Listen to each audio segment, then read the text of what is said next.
Steve Flatt. This is my wife, Susan. And together we are co-chair of the programming committee of this organization. We'd like to welcome you to our program, Dorchester Heights, the night everything changed. And you will hear why everything changed through, hopefully, the telling of this story. This is the third event in our series of 5 programs that we'll be having dedicated to telling the story of the role of Yarmouth Patriots during the Revolutionary War. The first occurred with the Tea Party, where we had Yarmouth folks. The second was on a march to Marshfield. This is the third. The fourth will be coming up in June at a massive event on June 20th at the playground. And then the fifth will be the ceremony of receiving the soldiers of the HMS Somerset that went aground in Cape Cod, and the soldiers were taken prisoner from Britain and marched all the way to Boston as prisoners. This particular program is dedicated to a very special former member of HSOY, and that was Duncan Oliver. I don't know if any of you had the privilege, the pleasure of meeting Duncan, but Duncan dedicated most of his life to teaching others, to making history come alive, and he spent countless hours with HSOY researching, teaching, and creating these kinds of programs.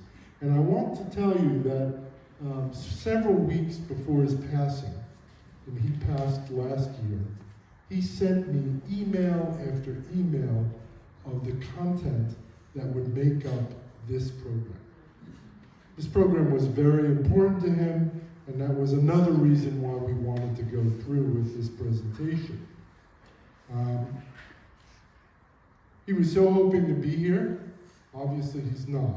So in his absence, I want to thank Duncan for his invaluable contributions to our organization and to Yarmouth as a whole. And we intend to keep his legacy alive by making history tangible for all ages. So today's program is a little unusual. It is funded in part by an award from the Massachusetts Office of Travel and Tourism. This is the first of our mock awards, MA 250. I also want to thank all of today's participants, the volunteers that you will see. These are all volunteers. These are not professionals. The one professional I would point out is our set designer, David Malden. David, I don't know if you want to raise your hand there.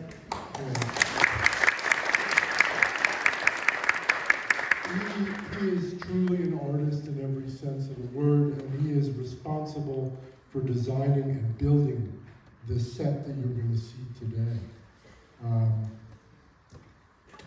I'd like you to keep in mind, again, that the people performing today or lecturing today, it's a combination of a program, lecture, and performance, are all community volunteers. They are really dedicated in making you feel history come to life. And it's supposed to be fun, not stodgy in any way. No professional actors were used or harmed in the making of this program. And with that, I would ask you all to silence or turn off your cell phones, and let's jump right into our program.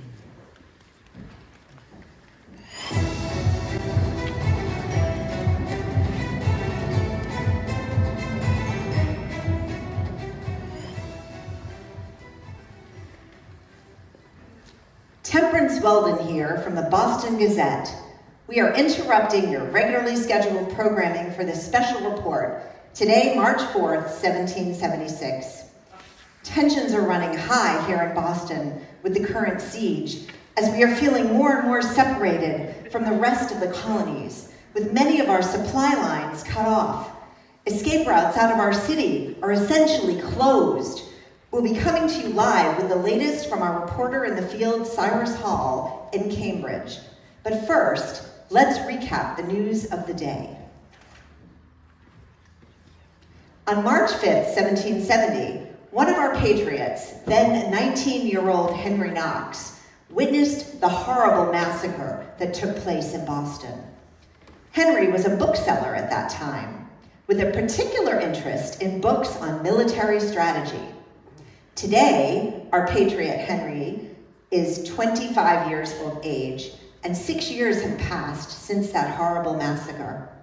His Excellency, George Washington, has now become aware of young Henry's military knowledge, and specifically recently asked him for a plan to help end the siege of our precious city. For those of you not familiar with the current view of our city, Boston is practically an island today, with only a very, very narrow attachment to the mainland, and it's almost entirely surrounded by water. 10,000 redcoats are currently occupying fortified positions throughout the city and surrounding us in our waterways. Some of our brave patriots have taken up positions on the outskirts of Boston, in Roxbury and Cambridge, where they can fire cannons, although experts say it would be better if we could gain control of some higher grounds. The grounds in Dorchester, where we could fire at the entire King's fleet from the heights that are sitting in our harbor and deprive them of their seafaring advantage. To continue with our reporting on Henry Knox, Henry has been communicating with our General Washington, and together they have recently developed a plan to take the big guns captured at Fort Ticonderoga in New York and move them all to Boston in the hopes of saving our city and our lives. These guns are sorely needed to take the high ground that threaten the redcoats occupying Boston Harbor. To tell us more about this incredibly dangerous maneuver, we turn to our own reporter, Cyrus Hall, who is on the scene in Cambridge with William Knox, Henry's younger brother, who is 20 years of age.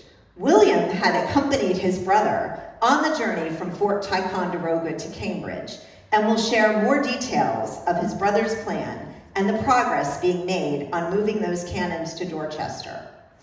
But first, a commercial break. Hear ye, good people of the colonies. Wake up and smell the revolution. No longer must we be loyal patriots and suffer from the tyranny of weak tea. Colonial coffee, the only drink for you, is now available in chicory and original flavor. There's no reason. Decaf is available 200 years from now. It's guaranteed to keep you awake during the longest sermon. Just one cup, and you will cry, "Liberty!" louder than at a town meeting in Barnstable. Colonial coffee, the drink of liberty. Drink Colonial coffee and make your politics known. I love Colonial coffee. In fact, it's good to the last drop. And now let's go to Cyrus Hall, who is standing by in Cambridge, Massachusetts, where he joins William Knox, thousands of Patriot men, and those dozens of cannons so far recovered from Fort Ticonderoga. Over to you, Cyrus. Thanks, Temperance. Cyrus Hall here, coming to you live from Cambridge. I'm here with fellow patriot William Knox, younger brother of Henry Knox. William, I'm hoping you could give us some details on that grueling journey you had here with those cannons coming all the way from Fort Ticonderoga in northern New York to here in Cambridge. Sure, Cyrus. My brother and I were asked by His Excellency George Washington to identify and provide artillery support for Boston by locating the big guns at Fort Ticonderoga and the surrounding forts. We devised a route to move 59 cannon 300 miles in 2 weeks. That's 60 tons of weapons in all that we had to move this winter. William, how did you do it? And that schedule you set for yourselves, were you really able to get it done in 2 weeks? We started in January. Unfortunately, it didn't take 2 weeks. Because of weather and ground conditions, it took 10 weeks. See, the guns weigh 5,000 pounds, and we had to lift them on special carriers to move them 300 miles across the ice-covered rivers, snow-covered mountains. We even ran into John Adams going through Framingham. That's the route we took on the map over there to move the guns across Lake George, the frozen Hudson, and Mohawk rivers. We used sleds and barges, not an easy task. Oh, William, with guns weighing up to 5,000 pounds each, how did you do all that heavy liftings? And did you lose any of the guns? We lifted the guns with pulleys, blocks, and a tripod system. We had to load them on special sleds. Remember, we had to travel through New York, Lake George, 2 rivers, and the Berkshires. As you can see, we used horses, then oxen, to move the heavy guns. It was very difficult. Very difficult indeed. That's incredible, William. What about the steep hills in the Berkshires? Did you have to take any special precautions? Yes, believe it or not, we had to back the oxen down the Berkshire Mountains with the cannons behind them to prevent an uncontrollable slide down the hills. So you used the oxen like brakes on the sliding cannons. Exactly. We also had help from General Philip Schuyler. Your audience may know him as Alexander Hamilton's future father-in-law.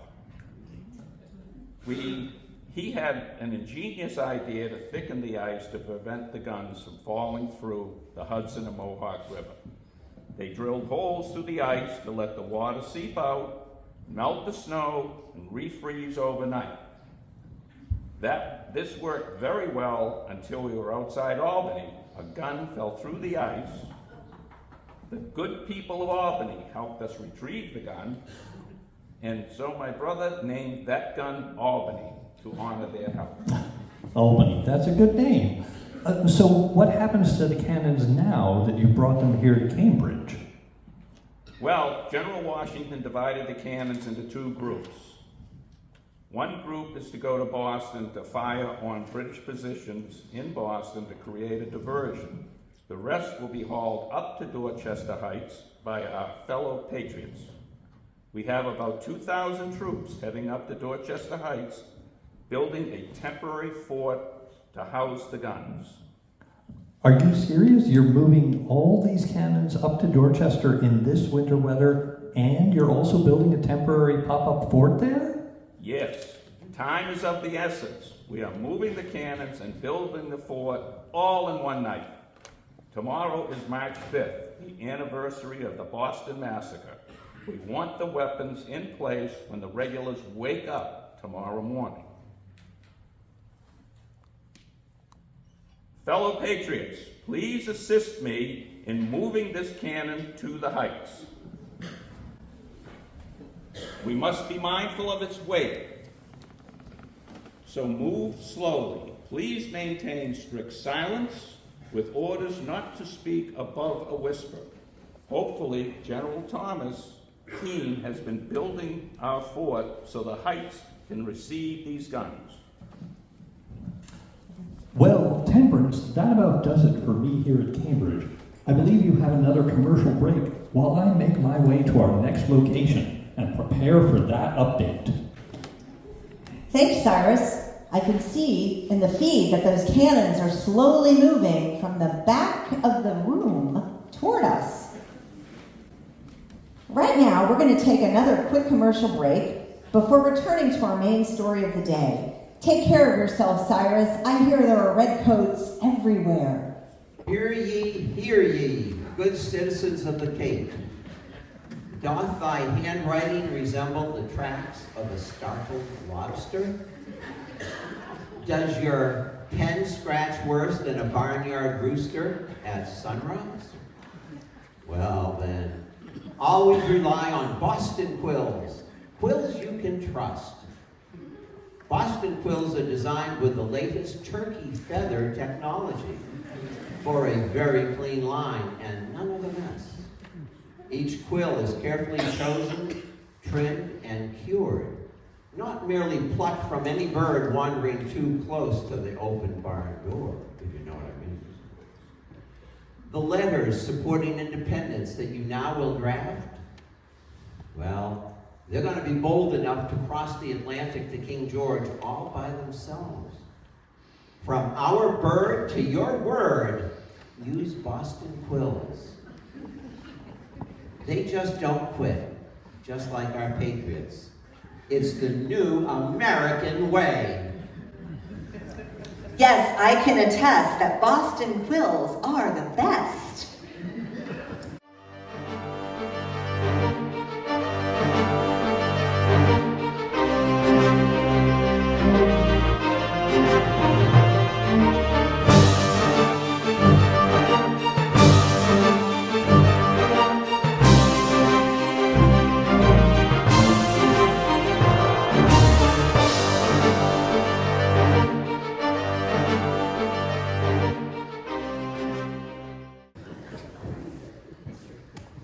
We are now back from our commercial break and are rejoining our roving reporter, Cyrus Hall, who has traveled to Dorchester Heights, where he will be interviewing the Continental General and engineer who are overseeing the construction of a temporary pop-up fort on the Heights. Cyrus, can you hear me? Yes, I can attest. Yes, Temperance, I'm here in time to see William Knox's men carefully load a cannon at the newly constructed fort at Dorchester.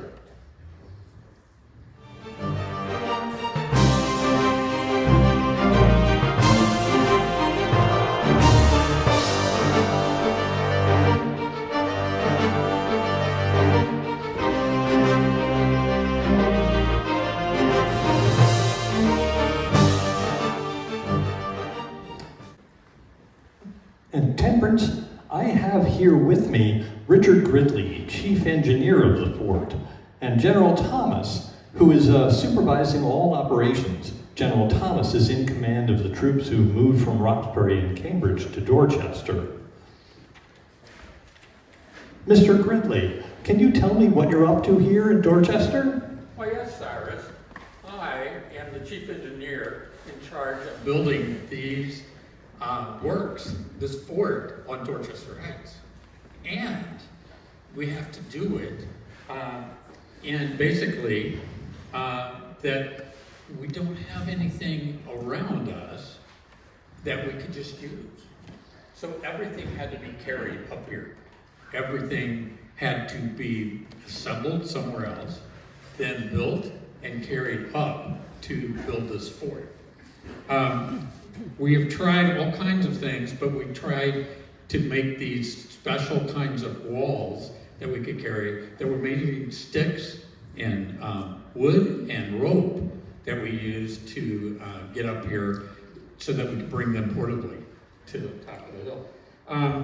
And I've been given orders to construct this fort on one night, tonight. So I have to bring everything up here before the cannons come up so that we can hide the cannons from a view of the British regulars. But it's not ideal for them, but we hope in the morning that they'll look up, they will see not only these fortifications, but they will see the British, will see these cannons that are pointing down at them. And it's not very nice for them, but genius for us.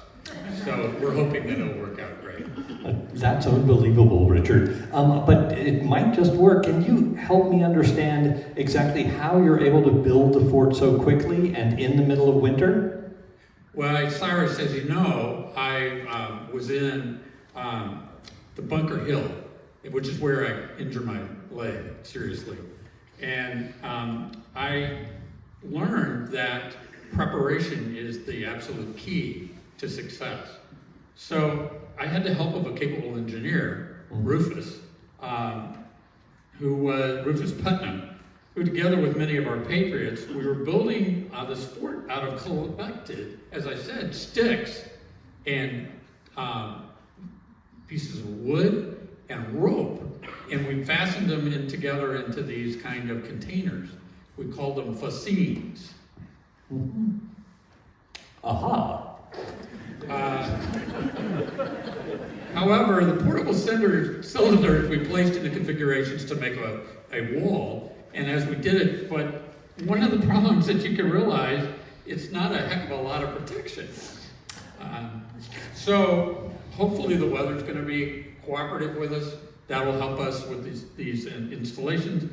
But we can only build this fort in a few hours under the direct orders of George Washington. And the cannons are going to then be moved by William Knox and General Thomas's teams, and then installed and hidden behind the fortifications later tonight. Thank you very much for explaining, Richard. Seems like a heck of a lot of work all in one night. Good luck with that. And now turning to General Thomas. General, can you tell me about your role in this mission? Certainly.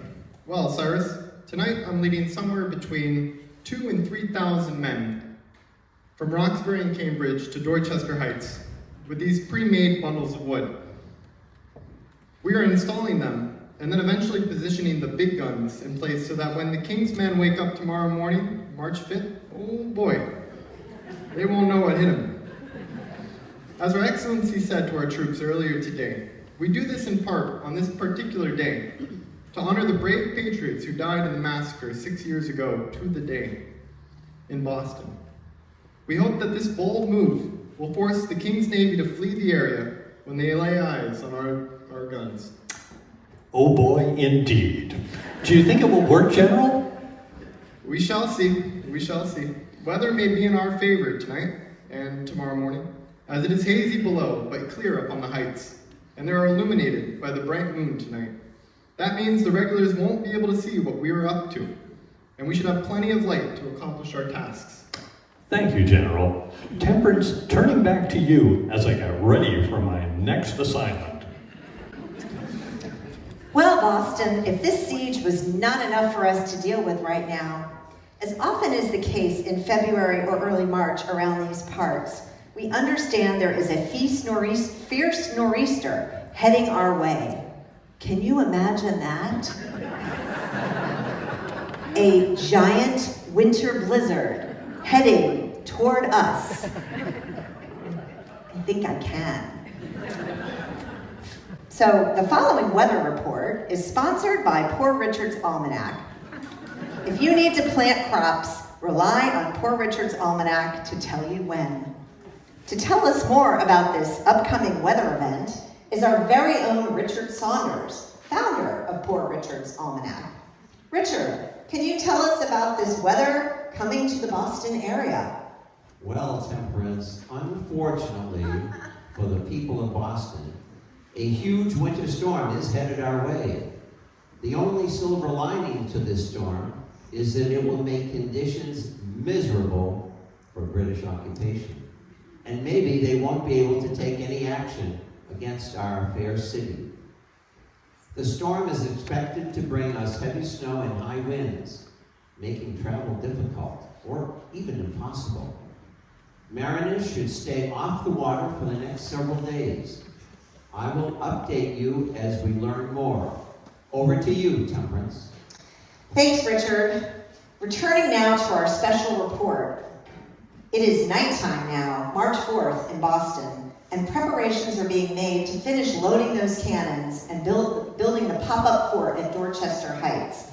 As you can see from our live image feed, it appears there's another cannon headed their way, and that by then, most items will be in place ahead of tomorrow's big reveal to the King's Fleet, despite any weather event that might get in our way.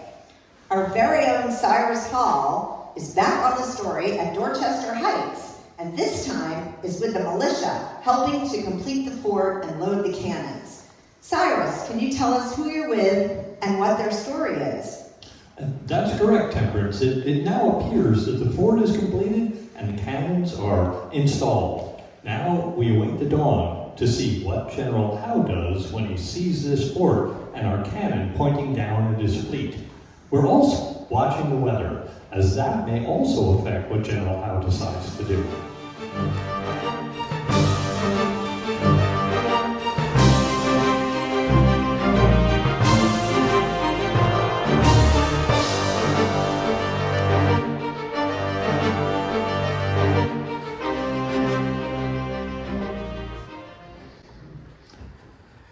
Cyrus. I'm here now with Mr. Joshua Gray, captain of the Yarmouth Militia. Joshua's leading 80 men from Yarmouth on this very harrowing mission. Joshua, can you tell us where you've come from, what you've been through and seen, and why you're here? Hi, Cyrus. Yes, my company and I have traveled far, from Yarmouth on Cape Cod, which is in southeastern Massachusetts. We were first summoned to Roxbury by our General Washington to prepare for the defense of Boston town during this horrible siege, which you know has been going on for more than a year. We were actually fired upon, you know. Yes, we were fired upon in our encampment in Roxbury. We even received fire from a 13-inch mortar. Aye. We are 81 Patriots strong, and we are well prepared for this mission to fortify and maintain our gun on Dorchester Heights. We all very much believe in this cause, and sure of our duty to repel the occupiers of our fair shores. This has been a difficult task, however, as some of our men have become sick. Even one came down with a pox, smallpox. But don't worry, do not worry, please. We have been able to take him to isolation where there is no chance of it spreading. Go ahead. We are prepared for this mission, but we are apprehensive. There are a lot of tasks ahead of us, and if the King's Navy turn their guns on Dorchester Heights, we may lose some more boys. I'm not sure if you know, but the regulars early came to Dorchester, and they burned some homes. Really? I hadn't known that. They are adamant to get us out. You know, Cyrus, while billeted at Roxbury, we began firing shot and shell at the Redcoat encampments on March 2nd. We was to soften them up before we came in contact with them at our eventual here at Dorchester Heights. 2 of our company were killed, and 6 were wounded. But we made it here. We made it here, and we're shoring things up the best we can. We know that this is only a temporary fortification, and there's not much to provide us with shelter. And we understand, we know, there's a storm brewing. Well, it might provide us cover for what we're doing and hide it from the Redcoats. Surely, though, it won't provide us much protection. That is all so intense, Joshua. I see that you're here with others from your company here. Have you been able to communicate with your loved ones back home in Yarmouth? Yes, believe it or not, yes I have. I have sent 5 letters to my dear wife, Mary. And I have actually received some correspondence from her as well. And some of my boys have too. They've received mail. You know, letters from home, they satisfy your soul, but they also bolster our resolve. We are ready. Well, at least the post is getting through, nothing else. Well, now it's March 5th, and I'm wondering how many more letters will get through. Look, daylight is coming up, and the Navy has filled the harbor with ships. I must tell my boys. It is now the early morning of March 6th. Cyrus, are you still there and reporting? Cyrus?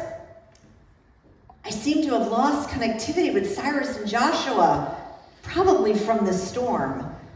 If you're still there, hello, I need to transition to some breaking news, as I am getting a spotty camera feed this morning that we had secretly placed on one of the King's Navy warships, the HMS Somerset, in Boston Harbor. Due to the weather, the signal is very unstable. So I want to go ahead and connect to that camera as quickly as possible for as long as it lasts.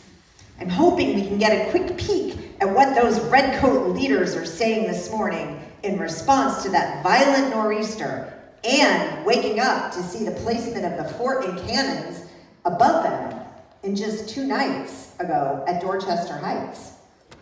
Let's listen in. At daybreak yesterday, March 5th, when we looked up, we discovered 2 redoubts on the hills of Dorchester Point and 2 smaller works on their flanks. These were all raised last night, March 4th, with an expedition equal to that of the genie from Aladdin's wonderful lamp. From these positions, they command the entire town. We were faced with a dire choice of either driving them from their positions or deserting this place. Yesterday, our great General Howes decided immediately that we should attack them. That would be last night. However, as you know, from the conditions of our ship here, a horrible storm last night broke the fleet's formation and created a tangled mess of our anchors. Gentlemen, as a result of this twisted turn of natural events, I have some very disturbing news. I just received a final communique from General Howes and other senior officers. It appears that last night's nor'easter has left most of the ships in Boston in disarray.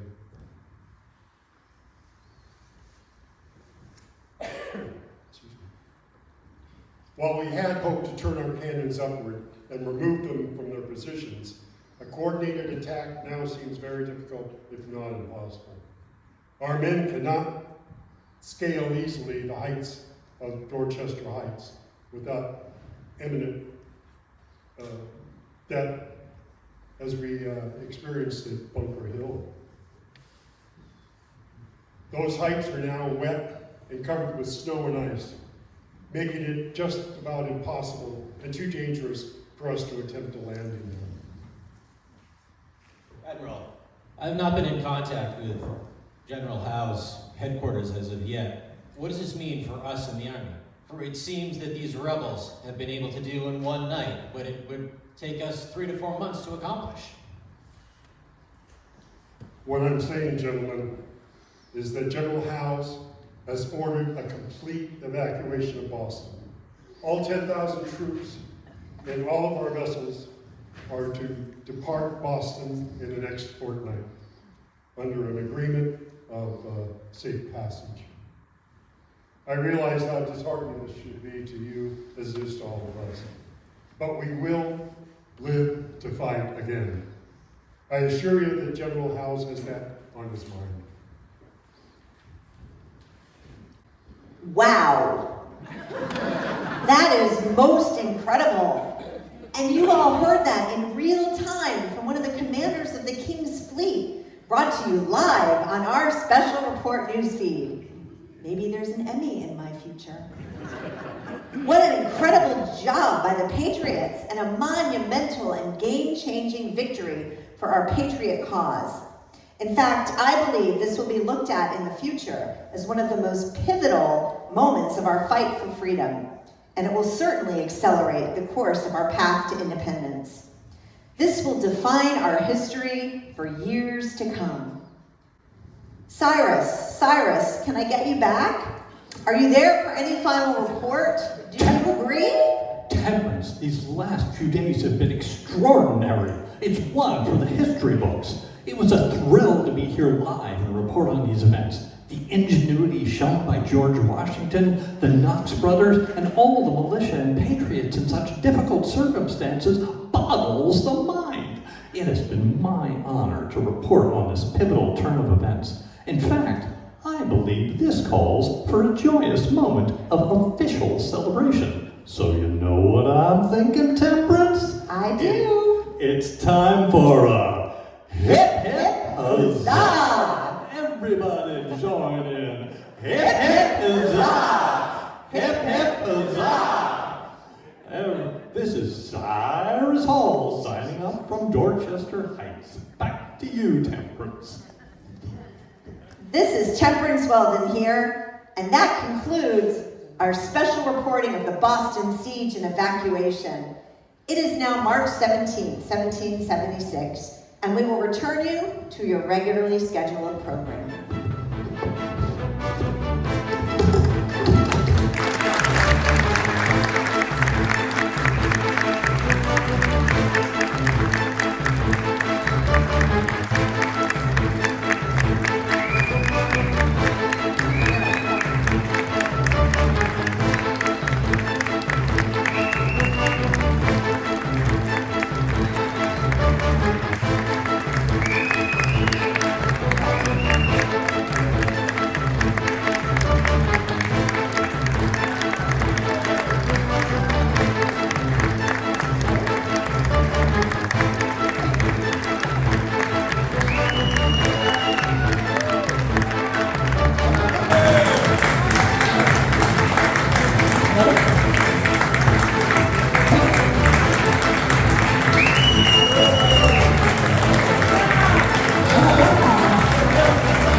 Joining us today for today's free program.